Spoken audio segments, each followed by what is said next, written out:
Well, welcome back to a beautiful sunny Sandown International Raceway in Melbourne. The mobile Holden racing team domination continues, but there's a new leader of the pack chasing them in John Bowe. First, I guess, podium finish for the Cat team. It's a pretty impressive run. Well, we came third in the last race in Darwin, but it was because a lot of others crashed into each other. So, I mean, obviously I'm very encouraged by it all, but, you know, there's a long way to go to catch those other cars, isn't there? Now, you have said to me in practice, it's still early days with engine development. You may be lacking a bit of horsepower, but the chassis must be working very well to compensate for that. Oh, yeah, well, very early on it was very good, and towards the end it got a bit greasy, but I guess everybody's probably gets a bit greasy. But I believe Craig Lowndes set a new lap record in the last lap, so that's a pretty awesome performance. It's something that I couldn't do. It is pretty awesome. Let's hope we see you on the podium later this afternoon. Congratulations. Oh, mate, I'd kill for that. From one Ford hotshot to another, and Jason Bright memorabilia. Keep in mind, these are the finishing positions of the opening race. Skaife and Lowndes 1 and 2. Bowe and Radicic, who came from 9th to 4th. Brighton, Seaton and Tander, who also moved from 12th to 7th. A good effort. Tony Longhurst and Jason Bargwanna, John Faulkner and Dick Johnson out of row 6, Greg Murphy and Larry Perkins out of row 7, Mark Larkham and Dougal McDougall and the ex-Wayne Gardner Racing Commodore, they start out of row 8. Wasn't that an effort? Dougal coming from 25th to 16th. Cameron McLean, Ingle, Mazira Ingle dropping all the way back from 7th or 8th to 18th. Mazira, Ashby, Wheel, who moved forward, Cameron Conville, Kelly and Parsons. Anthony Tratt and Rodney Forbes, one of the hot privateers. Wayne Wakefield in amongst there too. Chris Smurden, Alan McCarthy from WA, John Briggs, John Cotter and Mike Conway in the Falcon. And rounding out the last few positions, 36-car maximum grid here. Neil Crompton coming to grief after running off the track. He's ahead of Donohue Osborne and Mark Noski, who broke a steering column when he got muscled off the track as well. Yeah, when we're talking about Crompton, in actual fact, he moved over to let Glenn Seaton pass, and Glenn Seaton just touched Crompton, so it's nothing to do with poor Crompton. Then the front spoiler going down the back straight, which is what we spoke about. Yeah, came off and went underneath the car. Well, so it was. Can't afford to be polite in this company, can you, Baz? Yeah. Well, word from the pits is that Danny Osborne will not start this race, so that brings in one of our reserve drivers, which is Richard Mork. So a good bit of luck for Richard. Tell you what, it's good to see John Bowe out in the grid too. I caught up with him after race 1. They had a problem with the front upright on the front suspension. Actually, the steering, one of the lug nuts that holds the steering was coming loose, and he said the car was starting to feel a little vague.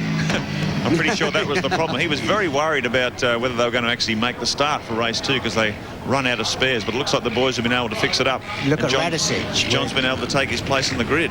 Good position for Radicic there, so be interesting to see if he gets a good start. Well, look at that. John Bowe sitting alongside the man who took his old seat in the number 18 Shell Helix Ford. This is the view over Glenn Seaton's left shoulder. Glenn's been battling with starts this year, and he believes that they're getting closer to identifying what the problem is. Tell you what, Radicic was flying too in that race 1, wasn't he? He was only like less than 1/10 of a second slower than the quickest lap set by race winner Mark Skaife, so he's right on the pace here. All right, that's what we're waiting to see. Green flag from the back. It'll only be moments away. A tremendous crowd here in Sandown today, and beautiful weather conditions, ideal for motor racing. Get ready to go. Will Skaife make it 2 from 2? He doesn't get away to the best start. Radicic got away to a ripper, and Garth Tander on the inside. Bright's there as well, but Garth Tander from 7th. Look at this. Look. Anthony Tratt, that is, who was right in the middle, narrowly avoids. Looked like John Cotter in the Gatorade car, but it's Mark Skaife who will squeeze through on the inside. What a frantic start as they head down through the first 2 turns. The Toll Express car of Anthony Tratt as the 2 Mobil 1 cars dice out in front. Bright's gone for a skirmish on the grass. Meanwhile, Radicic and Tander, they take over, and Jason Bargwanna has gone from 10th up into 5th. Yeah, John Bowe didn't get... Oh, one's gone right up to the fence. One of the wins cars. That's Stephen Richards. Car 7. Boy, oh boy, you got caught up in the middle of that. Be interesting. Spat out the other side. Bargwanna and Bright, look at this up the back straight, underneath the Repco bridge. Bright, and on the inside line is Bowe. So Bowe goes blasting through on the inside. Bargwanna, then Bright. Then we pick up Longhurst. This is for the minor placings, and Bargwanna's gone straight off. He's dropped 4 positions just as quick as that, and there's a problem. Well, I'll tell you what, Safety cars coming out. Safety cars coming out on the circuit. The marshals are holding up all the signs around the track. That means... Oh, that's a good... oh, boy, that's the reason why. That's a good idea to bring a safety car out rather than red flag. They still have to pick up all that debris You see all the lumps on the main straight, yeah. because that's going to destroy tyres and God knows Well, what. I thought we were going to have a repeat of last year when John Faulkner, Bargwanna, Bright and everybody else who was caught in that unbelievable crash right here where the cars are now 1 year ago. But unfortunately for Anthony Tratt, but for the rest of the field, there was only one car involved. If anyone watching at home has never seen this process, whenever you get a damaged car on the track, they bring out what they call a safety car. Now Stephen's on the outside. Now what happens here? Boof! Oh, gets Johnson. Punted by Deck, well, looks it. Now, Jason Bargwanna, word from the ground is that he is in the pits. Yes, there is the VT Valvoline Commodore. The Gary Rogers team sorting something out. Now, he was going fine, whether he's had a tyre problem, and immediately Bowles zapped through up the inside of Bargwanna, had no steering or he had no control, and he went straight off. Well, there is a rather unsatisfactory tyre. And Stephen Richards off to the side. Here is the Shell Helix replay, Baz. Yeah, just looking up the back. Oh, look at that's where it's yeah, you got a punt from the back and it's all hell breaks loose there. I tell you, it's really lucky that more people weren't involved with that. Well, it looked like Wayne Wakefield was involved in that in the Baxter car, the Trust Bank car, and we've just had word too that Wakefield is in the pit. So perhaps as a result of that incident, and there is a very second-hand looking Anthony Tratt Toll Falcon. You could say the start took its toll, couldn't you, really? Could be, wouldn't it? If anyone at home hasn't seen this process, when they bring out the safety car, they basically slow the grid down in their running positions, get them to queue up behind the safety car until this damage is cleared from the track, and then they'll resume racing. Well, there is Mark Skaife. Didn't get away to the best start, but got the inside move on Lowndes. Will return to Sandown International Raceway right after this.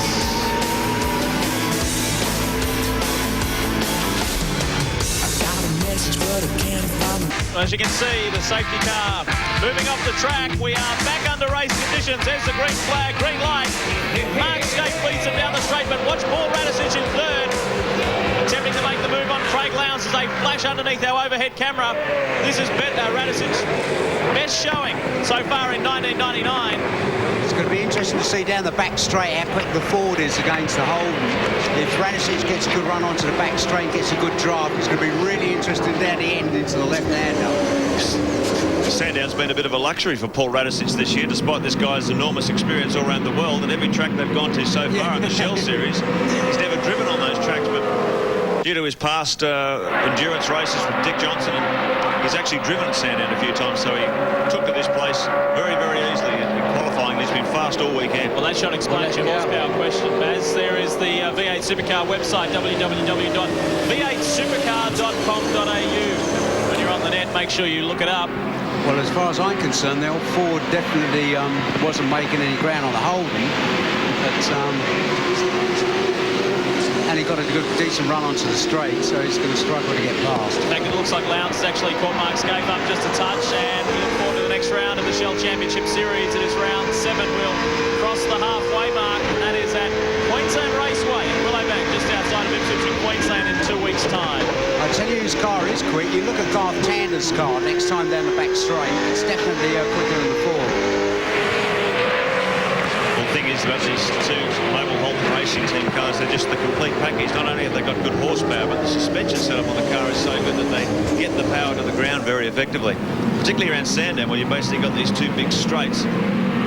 Take maximum advantage of that horsepower coming out of the corner. You carry it all the way along the straight. Very strong showing by Tony Longhurst at the moment in the Castrol Falcon. He's running 5th behind Tander, ahead of Seaton, and then behind him we have Bright. Murphy in 8th, which is a great run, but the big mover in the pack has been Cameron McConville in the John Faulkner VS Commodore, the Warwick Fabrics entry. He's come from something like 21st, or actually 22nd to 12th, so keep your eyes out for McConville.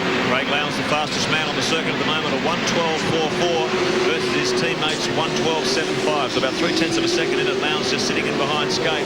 It's funny, I've asked a load of people, a load of the top guys, you know, why they reckon HRT are so dominant, and nobody could come up with any reason. You know, it's got the budget. It's everybody that I've spoken to says just because they simply make a great job of everything. Yeah, they really are the team to beat at the moment. There's no doubt about that. Well, that is true too, but also keep in mind that they've been working with this VT Commodore for 12 months now. They had that car last June, so They've certainly had a little bit of a head start on the rest of the field as we watch young Garth Tander, the 22-year-old from WA, now lives here. So this is good as a home race gets. He's got the edge on Longhurst at the moment. Hard luck for his Valvoline Cummins teammate in Jason Bargwanna, who had come from 10th to 5th and was right behind him before the safety car came out. We saw Bargwanna run off the track at this point here with the front left tyre problem and had to come in and get that changed, and he's back out in 28th position at the moment. I think the previous time when Tander was catching Radicic, Radicic must have had a bit of a muck-up going onto the straight because it looked like Tander was a lot quicker, but then when you look at it, there's no difference, are virtually identical. And his farewell drive, Dick Johnson is running 10th at the moment. And the AU XR8s are well represented. Fairly much an even split in the top 10 with the Commodores and the Falcons. Here's Longhurst and Seaton. Longhurst, the reason he dropped back in the first race was because he's got the flu, and he said he's just knackered after sort of 5 or 6 laps. I can keep up the pace for that much, and then I'm knackered and I just drop back. I bet he's got his drink bottle full of liquor, Look at it. Speaking with his team manager Brett Bull yesterday, guys, and he said that we're actually very lucky just to have Tony here. Yeah. He's been that crook. Well, it's been a big improvement from the small Castrol team this weekend. Coming to terms with this new Bridgestone control tyre. Been very inconsistent performances. But it looks like he's really on the pace here. As the big field streams up the back straight, status quo. Mobile Holden Racing team trying to beat this field in a submission. They certainly did it in Heat 1, 6.5 seconds the gap over John Bow in 3rd position, and as John said, just powerless to do anything about them. They really do have performance advantage over everyone at the moment. You know, I was saying in the first one, I bet old Jeff Richards on the radio saying, now, boys. Well, in actual fact, he wasn't. He never said a word. Mark Skaife said that he never said a word. They were both going as hard as they could go, which shows itself in the lap times they were doing. Russell Ingall, there's a nice shot there of the top end of the field. Ingall has worked his way from 18th to 13th, so he's on a forward surge. McLean is behind him as the top privateer in 13th position. Larry Perkins currently running 11th. There's Cameron McConville through shot. And Paul Radicic has just set a new lap record of 1:11.77. So the Rat is on the go. They're only bringing it down by hundreds today. First it was Bow, and then Lowndes. Oh, gosh. Close one there between David Parsons in the Challenge recruitment car and Jason Bargwanna on his charge back through the field. Our Russell. It's a lonely race for Russell Ingall at the moment. Sitting back there, right down in the order, 13th position for the Enforcer. A bit of a difference from the sweat and the heat at Hidden Valley 3 weeks ago. Yeah, he definitely likes to be surrounded by the action, Russell. This will be boring to him, there's no doubt about that. And he'll be disappointed because in race 1 he dropped from 8 to 18. So yeah, he just said that it was basically he just locked up the back end and that was that. Well, Paul Radicic is really getting the hammer down. It looks like he's closing the gap to the Mobile Holden Racing. This is what I want to see. 0.7 of a second it is now. It was out to 1.2 seconds, so he's closing the gap. He's digging deeper. 1:11.77.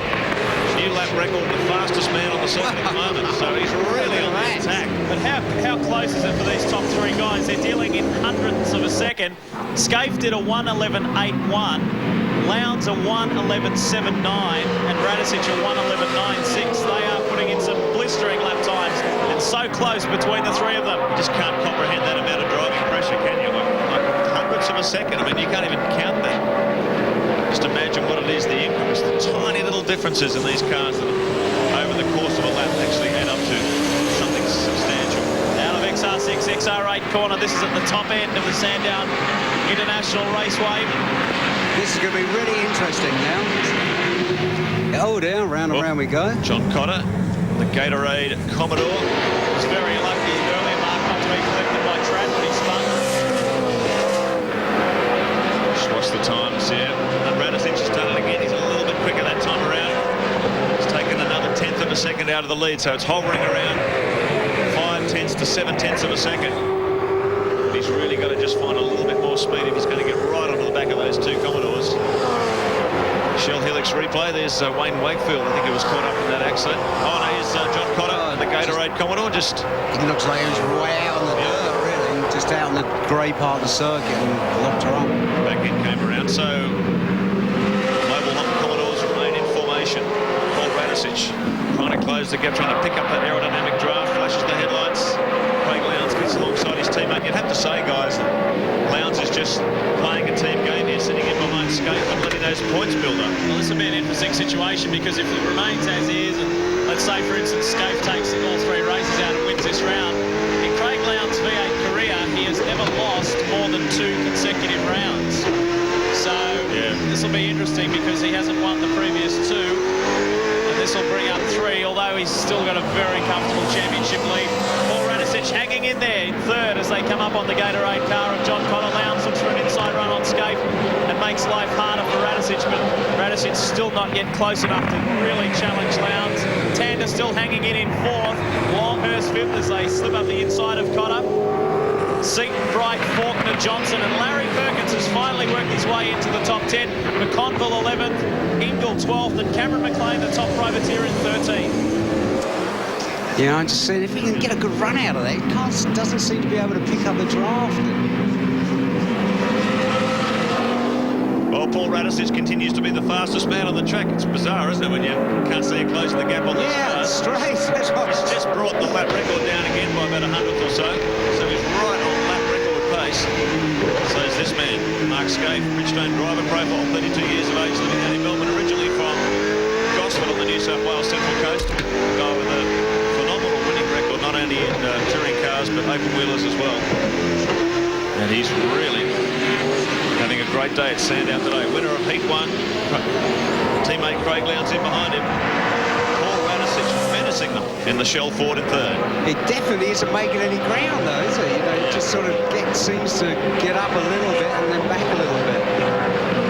Look how close the times amongst these 3 leading cars. They're all separated by 100ths of a second. A bit of a gap, 2 seconds.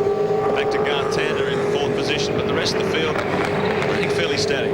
Greg Murphy slipping through in the wins. Commodore, he's running in 8th position, which is a little more satisfying, seeing how he was back in the teens. There's Cameron McConville and Cameron McLean, formerly Super Touring competitors. Now they're in the V8 category, and here is Dougal McDougall in the Allo Quench VT Commodore. Now, this was Wayne Gardner's car that you may have seen him race at the beginning of the year in the Australian Formula 1 Grand Prix support races, and also the Adelaide 500. Wayne's decided to get rid of the car. That doesn't mean that we won't see him later in the year. He's going to get Perkins Engineering to build another one for him. And obviously Dougal crashed his car and wrecked his car at Phillip Island. Did he what? That horrifying crash, so he needed something rather than rebuilding that car. I think it was beyond repair. Yeah. And this was available from Perkins. Great looking job, though, isn't it? Sure is. Nice. He's currently running ahead of Rodney Forbes outside the top 15. So not too far back. In fact, Dougal's in 17th position. Neil Crompton, quick shot there. Crompton is not too far behind him in 20th position. It's been a long way back from the rear of grid. And Mark Warner is in 22nd position ahead of the 2 young Lions cars. Todd Kelly in 23rd, Noski 24th. It shows how Crompton's luck's going, because Glenn Seaton doesn't make many mistakes, and for Glenn to sort of basically take him out, you know, obviously no intent to do anything like that. It's just so sad. Well, I tell you what, I mean, a lot of discussion around the pits as the Shell Fords have got the most horsepower at the moment amongst the AU founders. But when you get on the back straight there, boy, those mobile Commodores leap away. Really. They really do, don't they? Yeah, they get the power down very effectively, and they carry that speed all the way along the straight. Lowndes, just a constant shadow for his teammate Skaife. Well, I tell you, there's a few more smiling faces down in the Shell Helix garage this weekend, because not only is Dick Johnson having a better run, although struggling still with his sinus problems, but Radicic up there where he is now, and obviously finishing 4th in the first race. Lee Geyer and the whole team, Peter Turk, all of the Shell Helix boys are very, very relieved. 5 laps remaining for our race leader Mark Skaife. Paul Radicic in 3rd position. Garth Tander still in 4th. Tony Longhurst, Glenn Seaton, Jason Bright, sensation of Hidden Valley. He's back in 7th. Murphy in 8th. Good run in the wins Commodore. John Faulkner in 9th. And Dick Johnson still rounds out the top 10. What doesn't make sense to me is the fact that Radicic made the fastest lap again then and went back. No. Lost ground. I don't understand that at all. It's Markham's tootsies. After qualifying 10th, is running 15th behind the Greenfield Mowers Ford of Cameron McLean. Here's the triple entry from the Mitre 10 AU XR8 into the challenge corner and entering the back straight. Let's have a listen to Mark Larkin's car.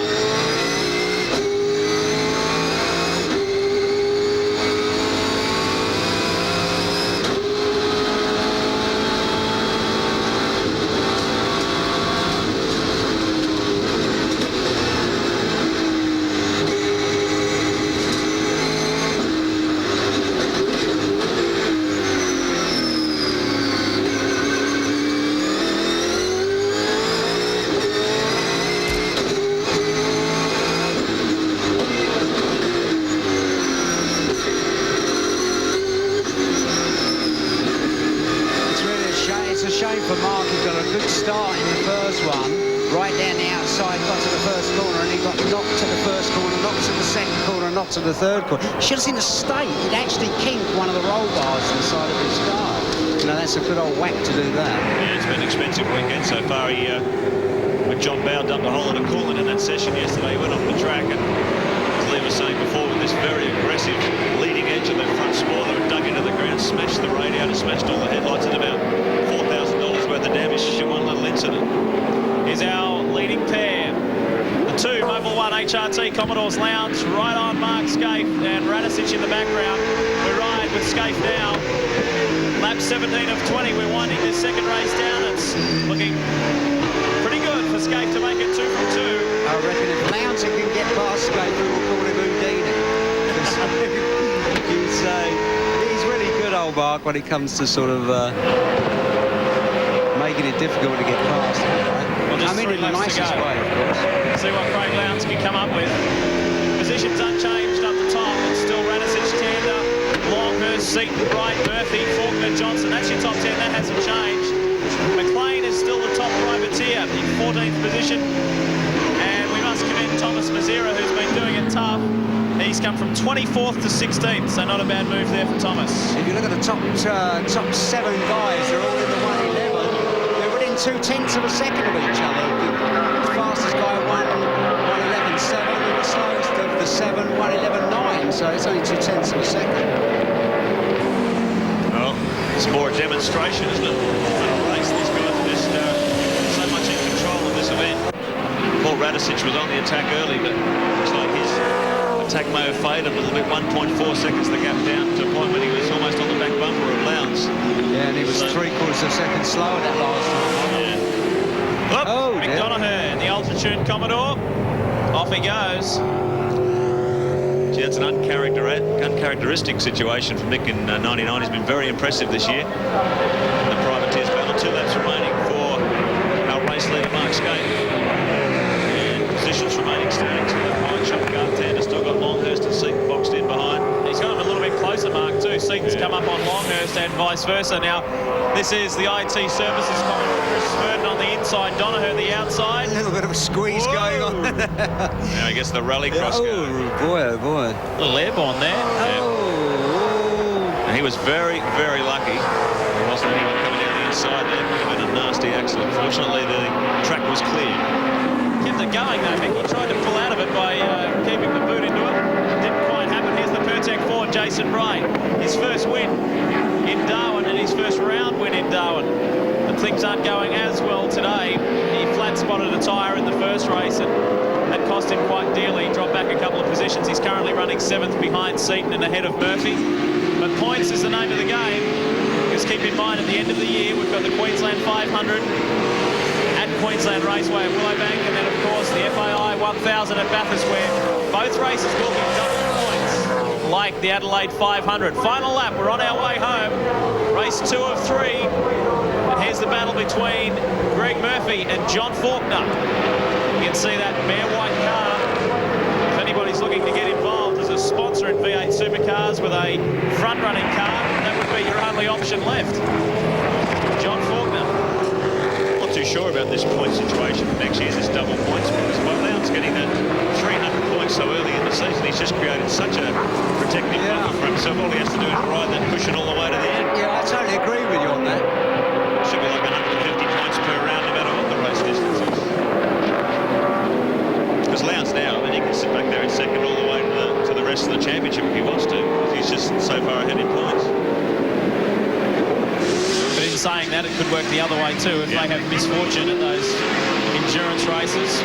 Could all turn around right at the end of the year. Yeah. On our way home, a couple of corners left to negotiate. One corner left to negotiate. Out of Simcoe, Mark Skaife, starting from second position on the day. Makes it 2 wins from 2 starts. Lowndes follows him home. It's a carbon copy of race 1. It's been a satisfying day for Skaife. One more race still to come. And well done, Paul Radicic, getting his 3rd position. Hard luck for John Bowe, who pulled out. It's nice for the Shell team to get a bit of luck really and get some results. Look at the thing on the back of Skaife's helmet. I think that looks. I said you'll have to hang your head out the window to get it to work. There we go. Your Shirley Lex race score, of course. Mark Skaife in for his 2nd win of the day from Lowndes. Paul Radicic, well done. In for 3rd from Tander, Seaton, Bright, Murphy, and Faulkner. Back soon. Can it, these blokes? Yeah, we are. I mean, everything was running good. The Commodores, obviously, just that little notch ahead. The race for me, I was just itching up on them and getting closer and closer. And I come up to a lap car and I lost the gap. But, mate, even if I was right on them, I couldn't do much about it. They're very dominant. I mean, how far away from the pace are you blokes? It looks very close, but it doesn't seem to end up in the race results. No, it's not. I mean, they've, just showed the race before in Darwin. The HRT cars were at the back of the field, so it's very difficult to get the car right every time. And we're learning we're learning with the car every time we go out. Well, best of luck in Heat 3. Yeah, I mean, if we can finish on the podium, it's going to be a terrific result. Coming up in a few moments, our latest Ford competition winner. But first up, a tribute to one of Australian motor racing's greats, Bib Stillwell, who passed away recently. And it's fitting that we talk about Bib here at Sandown because promoter here, John Davison, his father Lex, was one of Bib's closest friends and toughest competitors. Bib was in fact 4 times Australian Drivers' Champion, 4 times Gold Star winner, and of course a regular in the Tasman Series. And of course from everyone here at Network 10 and the whole V8 family, our best wishes are extended to his family. Now, some compulsory reading for you this year. When Stephen was born, Jim, did you ever think he'd be doing this? Well, I suppose I didn't really know, obviously, but I suppose all dads think that their sons will do, or their daughters will do what they do and enjoy it, so I was hoping. So when you started racing, Stephen, what was he like? Was he hard on you? No, not at all. He was very, very helpful. Obviously, Dad was racing at the time, so on the weekends when I was go-karting, I had to find my own way around, and that was good fun. It really was. But even in go-karting, I never ever envisaged that I'd be driving for the Wins Racing team. It's been a natural progression and good results and a lot of help. And it's quite incredible. The pair of you have been on the podium at Bathurst 4 times together. Yeah, I think that the last three times we've either the first time we were driving together and we finished second. The second race Dad won and I was second, and the second one I won and Dad was third. So it's been really good, really good. Now, do you worry about him, Jim? No, not now, no. And Formula Fords, I used to say I didn't used to worry, but I used to always make sure he was getting around the first corner okay. But touring cars are very safe. The cars are nice and strong, so no, don't worry now. If you could have one criticism of him as a driver, what would it be? I really haven't got any. I think he's done very, very well, No, naturally, I'd like him to start winning some races. So you reckon he'd say you were too fast? No, I'd say he's too fast. Whenever we've raced together, he's probably still got the advantage at the moment. It's totally amazing. I can't believe how many different things you race. Well, listen, I've always enjoyed it. I mean, when I first got into racing, it was to compete, not to win. Winning was never ever in the equation because I couldn't. And I've just appreciated the wins I've had, and I still like competing, so I still compete. I always remember when I first came to Australia, I raced against him in a truck. That's right, yeah, no, exactly. Anyway, what's the future plans together? Well, not at this stage, but Dad's driving GT production now, and there's a 3-hour race down the track, and who knows, perhaps something can happen there. But it's just a case now of working very hard with the Wins Racing Kmart team and getting our cars towards the front. Wish you all the best anyway. Thanks, Barry. And what's your least favourite part of Sandown International Raceway? Sandown when it's wet is unbelievably bad. The two surfaces that they use are one extreme to the other. One's got a lot of grip and the other one's got absolutely none, so it's bad news. All the slow corners. I hate the second gear corners when you're in there. It's like driving around Woolworths, but the fast part of the circuit I love, the slow part I hate. I would say probably racing in a wet there because, you know, since they resurfaced that front straight, it's just, it's different bitumen or something, and it just makes it so slippery. I don't like the S-bend complex down in turns 2 and 3. It's like a gymkhana. So everyone trips over each other and it's ugly. Trying to stop for the next corner after the top of the hill, down the hill into Dandenong Road. I mean, you think that you can get in there deeper than you really reckon you can, and often you make a 50-cent piece out of the left-hand front tyre on the way there, so that's not a very good corner. The toilet block, bloody terrible.